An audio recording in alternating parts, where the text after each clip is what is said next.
Capítulo 5 da Introdução do Livro dos Espíritos. Desenvolvimento da psicografia.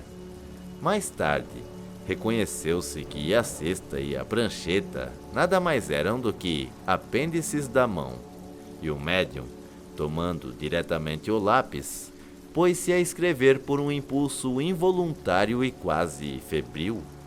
Por esse meio, as comunicações se tornaram mais rápidas, mais fáceis e mais completas. É esse hoje o meio mais comum, tanto que o número de pessoas dotadas dessa aptidão é bastante considerável e se multiplica dia a dia. A experiência, por fim, tornou conhecida muitas outras variedades da faculdade mediúnica, descobrindo-se que as comunicações podiam igualmente verificar-se através da escrita direta dos espíritos, ou seja, sem o concurso da mão do médium nem do lápis. Verificado o fato, um ponto essencial restava a considerar: o papel do médium nas respostas e a parte que nelas tomava, mecânica e espiritualmente. Duas circunstâncias capitais que não escapariam de um observador atento podem resolver a questão. A primeira é a maneira pela qual a cesta se move sob a sua influência e pela simples imposição dos dedos na borda. O exame demonstra a impossibilidade de um médium imprimir uma direção à cesta. Essa impossibilidade se torna sobretudo evidente quando 2 ou 3 pessoas tocam ao mesmo tempo na cesta. Seria necessário entre elas uma concordância de movimento realmente fenomenal. Seria ainda necessário a concordância de pensamentos para que pudessem se entender sobre a resposta a dar. Outro fato não menos original vem ainda aumentar a dificuldade. É a mudança radical da letra, segundo o espírito que se manifesta, e a cada vez que o mesmo espírito volta, repetindo-a. Seria necessário que o médium tivesse exercitado em modificar a própria letra de 20 maneiras diferentes, e sobretudo que ele pudesse lembrar-se da caligrafia deste ou daquele espírito que fala.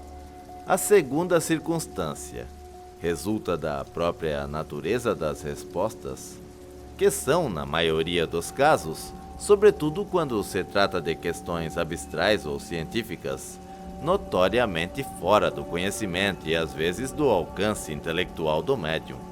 Este, de resto, geralmente não tem consciência do que escreve e, por outro lado, nem mesmo entende a questão proposta, que pode ser feita numa língua estranha ou mentalmente, sendo a resposta dada nessa língua. Acontece, por fim, que a cesta escreve de maneira espontânea, sem nenhuma questão proposta, sobre um assunto absolutamente inesperado. As respostas, em certos casos, revelam um teor de sabedoria, de profundeza e de oportunidade. Pensamentos tão elevados e tão sublimes que não podem vir senão de uma inteligência superior, impregnada da mais pura moralidade. E outras vezes são tão levianas, tão banais, que a razão se recusa a admitir que possa vir da mesma fonte.